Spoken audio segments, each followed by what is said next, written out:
سب سے پہلے عصر کی نماز حضرت یونس علیہ السلام نے ادا فرمائی۔ نماز عصر کی 4 رکعتیں سب سے پہلے حضرت یونس علیہ السلام نے ادا فرمائی۔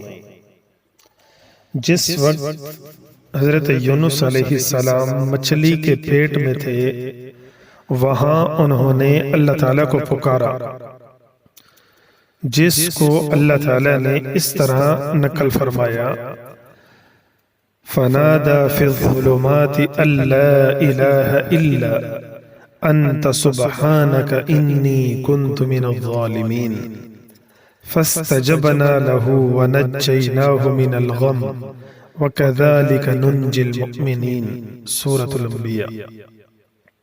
چنانچہ جب اللہ تعالیٰ نے ان کو مچھلی کے پیٹ سے باہر نکالا تو انہوں نے شکرانے کے طور پر 4 رکعت نماز ادا کی، اور 4 رکعتیں اس لیے ادا فرمائی کہ اللہ تعالیٰ نے ان کو 4 تاریکیوں سے نجات عطا فرمائی تھی۔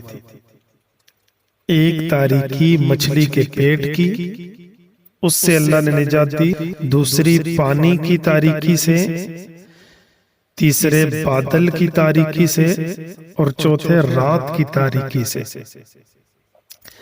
ان 4 تاریکیوں سے نجات کے شکرانے میں عصر کے وقت حضرت یونس علیہ السلام نے 4 رکعت نماز ادا فرمائی۔ اللہ تعالیٰ نے یہ 4 رکعت جناب رسول اللہ صلی اللہ علیہ وسلم کی امت پر فرض فرمائی۔